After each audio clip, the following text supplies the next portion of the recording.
নমস্কার বন্ধুরা, আমি অপর্ণা অপু সংসারের আরেকটি নতুন ব্লগে আমি আপনাদের সবাইকে স্বাগত জানাই। আজকে হলো গণেশ চতুর্থী, তাই সবার প্রথমে গণেশ চতুর্থীর শুভকামনা আমি সবাইকে জানালাম।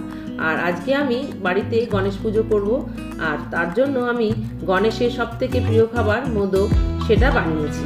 তাই ভাবলাম পুজোর সাথে সাথে মোদকের রেসিপিটাও আমি আপনাদের সাথে শেয়ার করি। তাহলে চলুন আমি মোদকটা বানিয়ে ফেলি। এই জন্য এখানে আমি নিয়ে নিয়েছি দুখানা নারকোল, এইভাবে আমি কুড়িয়ে নিয়েছি। এবার আমি কড়াইয়ের মধ্যে দিয়ে দেব 1 চামচ বাটার।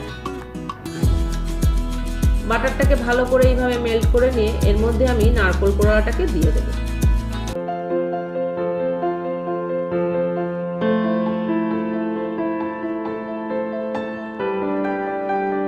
হয়ে গেছে নারকোলটা ভালো করে ভাজা। এবার আমি এর মধ্যে দিয়ে দিলাম 1 বাটি, ছোট বাটির 1 বাটি গুড়ের পাউডার। আপনাদের কাছে যদি গুড়ের পাউডার না থাকে তাহলে কিন্তু এর বদলে আপনারা যে বাজারে নর্মাল গুড়টা পাওয়া যায় সেটাও দিতে পারেন। আমার যেহেতু এখানে জ্যাগরি পাউডারটা ছিল তাই আমি এর মধ্যে ঢেলে দিলাম। ব্যাস, এবার আমি এর মধ্যে দিয়ে দিলাম 2 চামচ আমুলের পাউডার দুধ।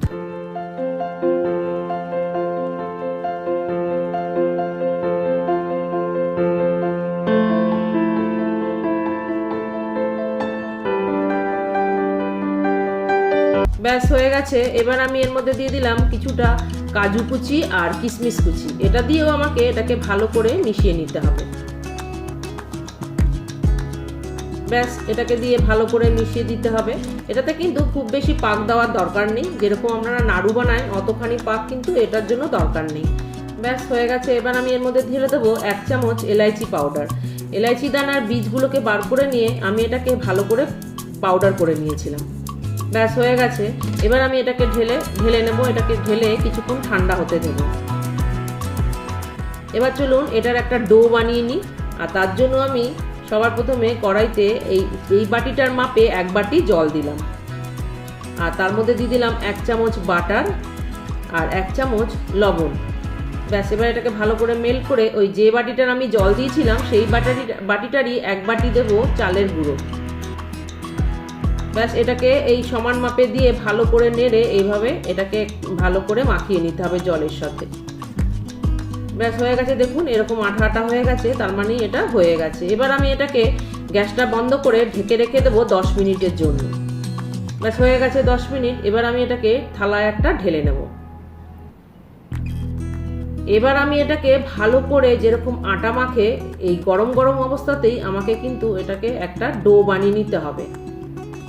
এটা কিন্তু ঠান্ডা হলে চলবে না। এই যে দেখুন আমার ডোটা তৈরি হয়ে গেছে। এবার আমি এর উপরে দিয়ে দেবো 1 চামচ বাটার।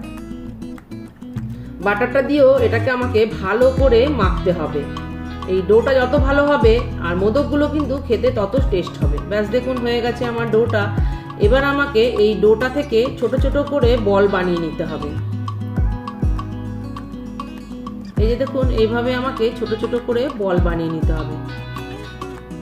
ব্যাস, এবার ওই বলগুলোকে হাতের মাঝখানে যেভাবে আমরা রুটি বানাই সেই রকম একটা গোল বানিয়ে নিতে হবে। আর তারপরে এরকম 2 হাত দিয়ে একটা বাটির শেপে এটাকে আনতে হবে। এই যে দেখুন এই যে বাটির শেপটা হয়ে গেছে। এবার আমাকে এর মধ্যে একটু এই পুরটা ভরে দিতে হবে। এবার আমাকে এরকম চারিদিক থেকে এটাকে এইভাবে বন্ধ করে আনতে হবে। এটা কিন্তু একবারে আপনারা ক্লোজ করতে পারবেন না, কারণ এটা চালের আটা তো, এটা তো অতটা গ্লুটন থাকে না, এটা গ্লুটন ফ্রি, তাই জন্যই এটাতে আঠা ভাব থাকবে না। আর আপনারা যদি একবারেই গোল করে মুখটাকে বন্ধ করতে যান তাহলে কিন্তু এটা কেটে যাবে। এই জন্য আস্তে আস্তে চারিদিক থেকে এইভাবে ভাঁজ করে করে আপনাকে এইরকম শেপ আনতে হবে। ব্যাস হয়ে গেছে। এবার চলুন মোদকের শেপটা আমি দিয়ে দিই। এই যে চামচের পিছন দিক দিয়ে এইভাবে আপনাদের এই যে ধরে একটু করে বেঁকিয়ে বেঁকিয়ে এইভাবে আপনাদের মোদকের শেপ আনতে হবে। এই যে দেখুন হয়ে গেল আমার মোদকের শেপ। দেখুন একদম মোদকের মতন হয়ে গেছে। ব্যাস হয়ে গেছে আমার মোদকের শেপ। এইভাবেই একটা একটা করে আমরা মোদকগুলো বানিয়ে ফেলবো। আর একটা মোদক আপনাদের বানিয়ে দেখাই চলুন। এই যে দেখুন এইভাবে প্রথমে একটা বাটির আকারে আপনাদের এরকম গোল করে বানিয়ে নিতে হবে। আর তারপরে আপনাদের এই ভিতরে পুরটা ভরে এই যে চারিদিক থেকে এইভাবে এইভাবে মুড়ে মুড়ে আপনাদের ক্লোজ করতে হবে। এটা কিন্তু আটার মতন একবারই আপনারা ক্লোজ করতে পারবেন না, তাহলে কিন্তু এটা ফেটে যাবে। ব্যাস এবার হাতের সাহায্যে এটাকে উপর দিকটাকে এরকমভাবে মুখটাকে বন্ধ করে দিতে হবে।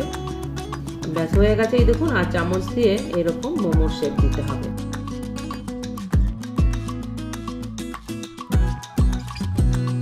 ব্যাস হয়ে গেছে দেখুন আর একটা মোদক। আসলে যাদের কাছে মোদকের ছাঁচ আছে তাদের কোনো ব্যাপারই না, এইভাবেই তারা ছাঁচের মধ্যে ঢেলে ঢেলে বানাতে পারবে। আমার কাছে যেহেতু ছাঁচটা নেই মোদক বানানোর, তাই জন্য আমি হাতে বানিয়ে আপনাদের দেখালাম। হাতে বানানো কিন্তু খুব একটা কঠিন না, একদম ইজিভাবেই আপনারা বানাতে পারবেন। আর ছাঁচ থাকলে তো কোনো কথাই নেই, ছাঁচের মধ্যে ফেলে এইভাবে বানিয়ে নিতে পারবেন। যেমনভাবে গুজিয়া বানায় ঠিক সেইভাবেই ছাঁচের মধ্যে ফেলেও আপনারা মোদকটা বানিয়ে ফেলতে পারবেন। দেখুন কথা বলতে বলতে আমার মোদকগুলো কিরকম বানানো হয়ে যাচ্ছে। আর এইভাবেই আপনারা এক একটা করে মোদক বানিয়ে ফেলবেন। ব্যাস হয়ে গেছে, এই যে দেখুন মোদকটা আমার হয়ে গেল।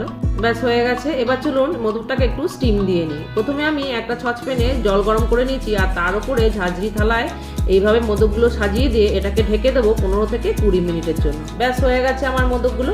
এবার আমরা এভাবে তুলে নেব, আর তুলে এইভাবে কলা পাতায় আমি সাজিয়ে নেব। ব্যাস হয়ে গেছে। এবার চলুন আমি পুজোটা সেরে ফেলি। এই যে এসে গেছি আমি তৈরি হয়ে পুজো করতে, আর গণেশকেও আমি পুজোর জন্য রেডি করে ফেলেছি। তাহলে চলুন পুজোটা সেরে ফেলি।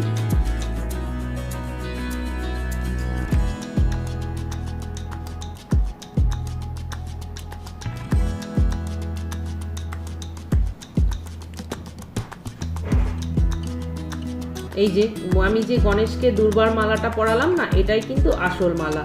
গণেশ কিন্তু দুর্বার মালা পরতে ভীষণ পছন্দ করে। এখানে 21টা করে দুর্বা আছে। কেমন হয়েছে বন্ধুরা আমার সাজানোটা, আর আমার গণেশকে কেমন লাগছে আপনারা অতি অবশ্যই জানাবেন। আর আমার ভিডিওটা যদি আপনাদের ভালো লেগে থাকে তাহলে আমার ভিডিওটাকে লাইক, শেয়ার আর কমেন্ট করে একটা সাবস্ক্রাইব করে দেবেন। আর আপনারাও এরকমভাবে গণেশের মোদক বানিয়ে গণেশ ভগবানকে পুজো দেবেন। তাহলে আসি বন্ধুরা, দেখা হবে একটি নেক্সট ভিডিওতে।